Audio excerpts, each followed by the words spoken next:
సంబరం health channel ప్రేక్షకులకి స్వాగతం. రక్తహీనత, దీన్ని ఎనీమియా అంటారు. ఈ ఎనీమియా గురించి చెప్పుకునే ముందు ఒక్క విషయం చెప్పాలనిపిస్తుంది. మేము సాధారణంగా ఈ పేదల పేటల్లో హెల్త్ క్యాంప్స్ పెట్టినప్పుడు చాలామంది లేడీస్, స్త్రీలు వచ్చి వాడు చెప్పే కంప్లైంట్ అంటే, డాక్టర్ గారు గుండెలో నిప్పండి అంటారు. ఆల్మోస్ట్ అందరూ కూడా గుండెలో నిప్పండి అంటారు. అంతేకాకుండా ఆయాసం అండి అంటారు. గుండెప్పి ఆయాసం, నీరసం అండి, చాలా నీరసం ఉంటుందండి, ఏ పని చేయలేకపోతున్నాం అని అంటారు. తలనొప్పిగా ఉంటుందండి, ఎప్పుడు తలనొప్పి, చాలా తలనొప్పిగా ఉంటుందండి అంటారు. అంటే గుండెప్పి, ఆయాసం, తలనొప్పి, నీరసం, ఈ 4 కంప్లైంట్లు ఎవరు చెప్పండి, ప్రతి వాళ్ళది చెప్తుంటారు. మనం ఒకసారి చూస్తే అర్థమవుతుంది వాళ్ళలో కూడా ఎనీమియా. పేదల పేటల్లో మహిళలకి ఎనీమియా, ఇక్కడ గర్ల్స్కి ఎనీమియా, మగపిల్లలు కూడా ఎనీమియా ఉంటుంది. మగపిల్లలు కూడా చంటి పిల్లలు 10 ఏళ్ళు లేదు 8 ఏళ్ళు 10 పిల్లలు, వాళ్ళకు కూడా ఎనీమియా. కొద్దిగా ఆటలాడతారు అని అరుస్తుంటారు. ఏమిటిదంతా అంటే ఎనీమియా అనేది ఎంత ముఖ్యమైన అంశమో మనం తెలుసుకోవాలి. భారతదేశంలో 80% మంది రక్తహీనతతో బాధపడతారు. సర్వేలు తెలియదు 80% మంది. ఇప్పుడు అసలు రక్తహీనతని అర్థం చేసుకోవడానికి, ఎందుకు రక్తహీనత వస్తుంది అనేది స్థూలంగా దీన్ని 3 రకాలుగా విభజించవచ్చండి. ఒకటి న్యూట్రిషనల్ ఎనీమియా, అంటే పౌష్టికాహారం లోపం వల్ల ఏర్పడేటువంటి రక్తహీనత. రెండోది హెమరేజిక్ ఎనీమియా, రక్తం కోల్పోవడం వల్ల వచ్చే రక్తహీనత.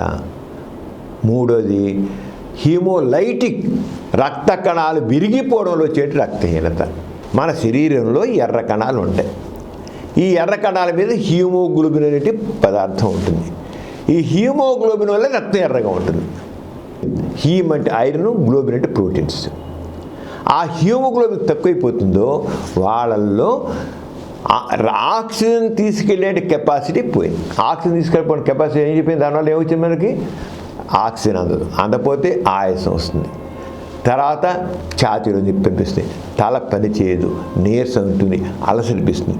గాలినప్పుడు అలసట ఏమవుతుంది. ఇవన్నీ మనం అంచేత ఇంతమంది పేదల పేటల్లో మహిళల గురించి కానా, లేకపోతే ఎడాల్సిన ఎనీమియా ఎక్కువ మంది ఎవరిలో ఉంటుంది, మహిళల్లో ఉంటుంది. ఓకే, అంతకంటే ఎక్కువలో ఉంటుంది టీనేజ్ గర్ల్స్, టీనేజ్ బాయ్స్లో ఎక్కువ ఉంటుంది. అంతకంటే ఎక్కువలో ఉంటుంది చిన్నపిల్లల్లో ఉంటుంది. దీనికి ప్రధాన కారణం, మనకు ప్రధానంగా జరిగేది ఏంటంటే పౌష్టికాహార లోపము. పౌష్టికాహార లోపం వల్లే మనకి ఎక్కువ ఉంది.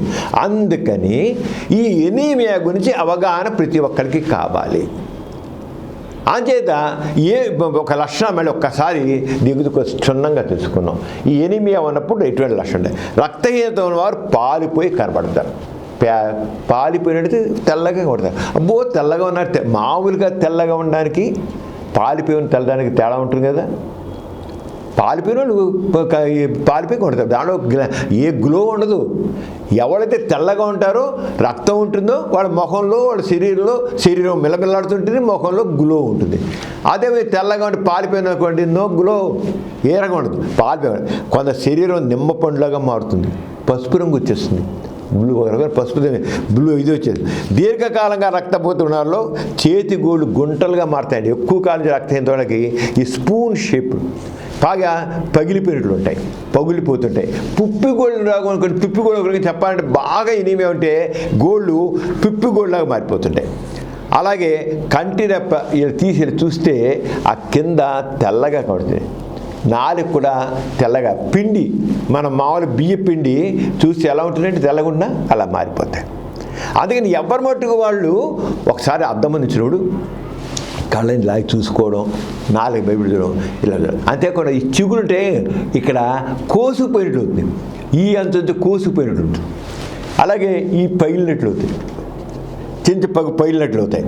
అలా ఇంకా ఎక్కువైనట్లు ఏమవుతుందంటే ఇంకా ఒక పెద్ద, ఎవరికైతే రక్తహీనత ఎక్కువ ఉంటుందో గొంతులో ఒక బాల్ ఉన్నట్టు ఫీల్ అవుతుంది.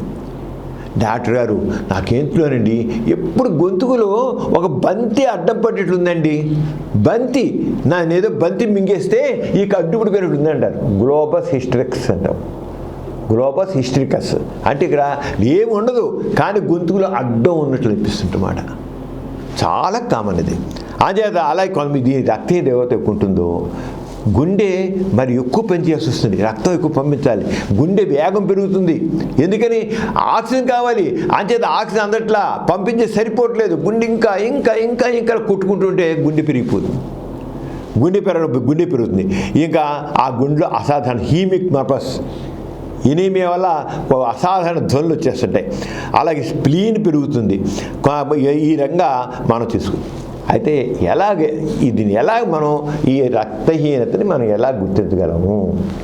రక్తహీన గుర్తించాలంటే రక్త పరీక్ష హిమోగ్లోబిన్ పర్సంటేజ్ ఎంత ఉంది? సాధారణంగా 12.5 grams పర్సంటేజ్ ఉండాలి. మినిమం 12.5 grams, జనరల్గా 13. మామూలుగా ఎంత ఉంటుంది? 12.5 నుంచి 17 grams వరకు పర్సంటేజ్ ఉంటుంది. అంచేత హీమోగ్లోబిన్. అలాగే ఎర్ర కణాల సంఖ్య ముఖ్యం. జనరల్గా 3 మైక్రో లీటర్కి 3 millions నుంచి 5 millions దాకా ఉండాలి, ఎర్రకణ సంఖ్య ఉండాలి. అంచేత మామూలుగా ఎనీమియా ఉన్నప్పుడు మనం చేయాల్సింది ఏమిటి?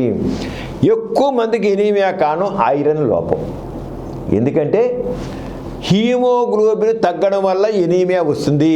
ఇది న్యూట్రిషన్ డెఫిషియన్సీ, ఆహార లోపం వల్ల ఎక్కువ మందికి వచ్చేది. ఇంకో మనం ఏం చెప్పుకున్నాము? Haemolytic anaemia, haemorrhagic anaemia.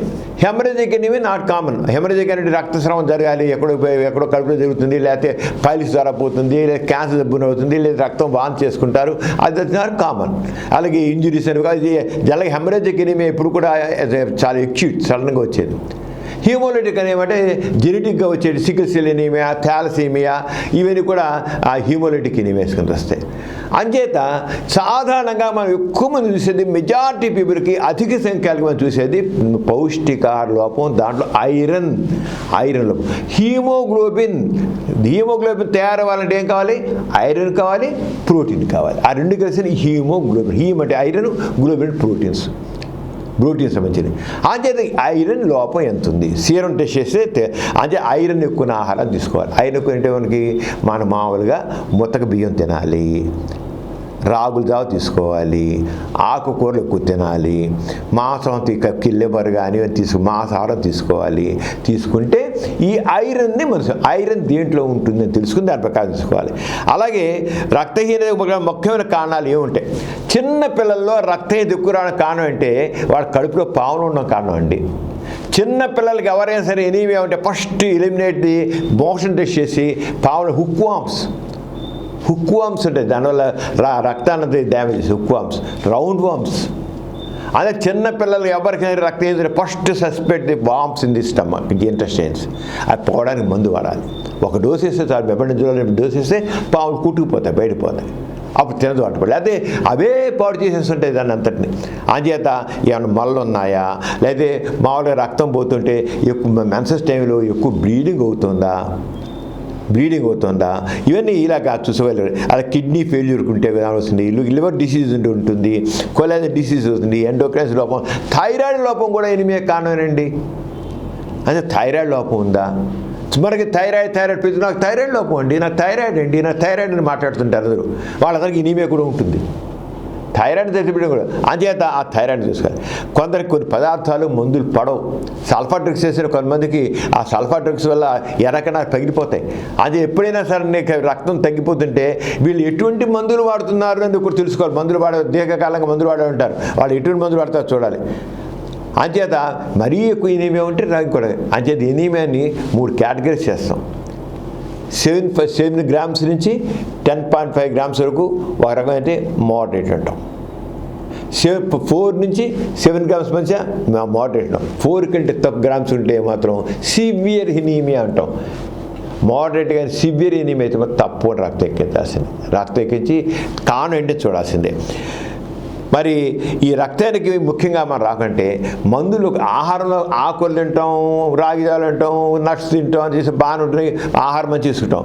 ఇంతకంటే ఐరన్, ఫోలిక్ యాసిడ్, ఈ రెండు మాత్రం తప్పకుండా తీసుకోవాలి. ఇవి ఎనీమియా, ఐరన్ క్యాప్సూల్స్, ఐరన్ మందులు, ఫోలిక్ యాసిడ్ మందులు చాలా అవసరం. ఇవి ఎనీమియాని సరిస్తాయి. అంచేత ఎనీమియా గురించి అంటే రక్తహీనత గురించి ప్రతి వాళ్ళకి అవగాహన కావాలి. ఈ రక్తహీనత సంబంధించినటువంటి మళ్ళీ మనం ఇంకొద్దిగా వివరంగా తర్వాత వెళ్దాం. మరి మరొక ఆసక్తికరమైన అంశంతో నెక్స్ట్ ఎపిసోడ్లో కలుసుకుందాం. అంత సెలవు, మరి నమస్కారం. మరిన్ని కొత్త వీడియోల కోసం మా ఛానల్కి సబ్స్క్రైబ్ చేయండి. క్రింద ఉన్న బెల్ ఐకాన్ని యాక్టివేట్ చేయండి.